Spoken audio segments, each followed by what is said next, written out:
South African imbalance in spotlight with dramatic batting improvement needed. The tourists' ineptitude with the bat is in stark contrast to the potency of their bowling, although the McG pitch could help reduce the disparity. Everywhere you look there is decay. Things that once worked no longer do as they should. Rare success stories are inflated beyond their merit. Failures are greeted with accepting shrugs.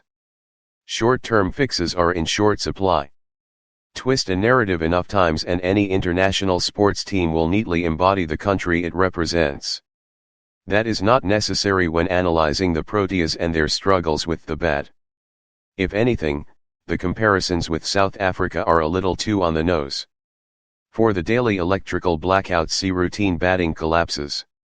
For the failed promises of the ruling African National Congress there is the unfulfilled potential of Aiden Markram.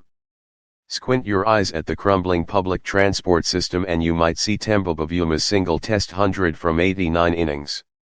For the empty space on the team's shirt where a sponsor should be, well, fill in the blank as you see fit.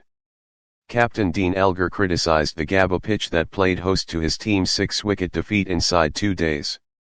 This smacked of a shoddy craftsman blaming his tools. After all, it was South Africa, not Australia, who failed to pass 100 in their second innings. It was South Africa's batters who recorded 14 single-digit scores, including 6 ducks, across 20 individual stays at the crease. Replay this game on any surface you like. The outcome would surely be the same.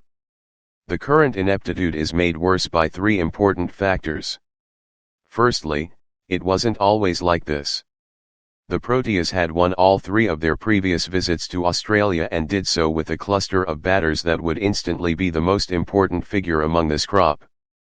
In 2008 Jacques Kallis, Graham Smith, Hashim Amla and Ab de Villiers, who all averaged more than 50 for large chunks of their respective careers, were well supported by Neil Mackenzie and a young JP Dumini whose 166 at the McG remains one of the most iconic knocks by a South African. Amla, Kallis, and de Villiers were again in the runs in 2012 and had Faf du Plessis for company. The future skipper scored an unbeaten 110 on debut to save the Adelaide Test en route to a series win. 4 years later Quinton de Kock clattered 281 runs across 5 innings. At a strike rate of 71.5 as South Africa's bowlers made hay on helpful decks in Perth and Hobart. One might make the case that it's never been as good. And that is why these low contributions from the batters are met with dismay. What must Kagiso Rabada, Anrik Norge, Marco Jansen, and Lungi Saninjiti be thinking every time they're padding up to face a ball that still has most of its shine? In a way it's fitting that the Proteas are the most imbalanced outfit in the game. According to the World Bank, South Africa is the most unequal country on the planet where 10% of the population owns more than 80% of the country's wealth. All of this, though, would be palatable if there was the promise of a bright new dawn. The first-class system is falling short of its mandate to produce test-ready batters.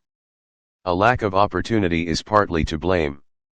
In the 2019-20 season batters had at most 8 matches to score their runs. Last season, after the reorganization from 6 franchises to 15 provinces spread across 2 divisions, this was reduced to 7. Those who take guard rarely do so against test-quality bowlers. Rabada and co are either being rested for these 4-day games, played in front of empty seats, or are hurtling down slower ball bouncers on the global T20 franchise circuit. Therefore, runs scored in this purgatory of the cricket world must be accompanied with caveats.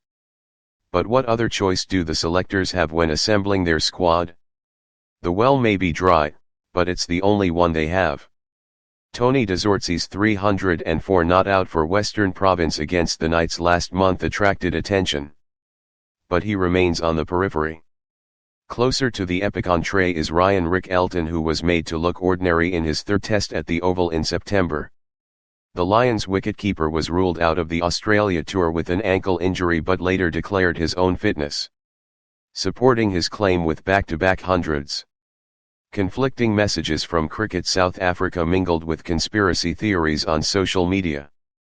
In a country where politicians are seldom forced to answer questions in real time, this was just another communications howler. The pitch in Melbourne for the Boxing Day test will almost certainly be kinder to the batters. That will be a relief for the South Africans.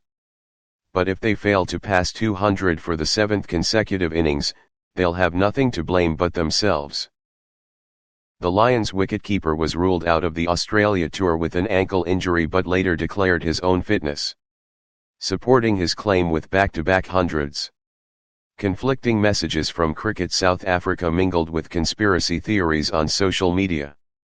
In a country where politicians are seldom forced to answer questions in real time, this was just another communications howler. The pitch in Melbourne for the Boxing Day test will almost certainly be kinder to the batters. That will be a relief for the South Africans. But if they fail to pass 200 for the 7th consecutive innings, they'll have nothing to blame but themselves. 7th consecutive innings, they'll have nothing to blame but themselves.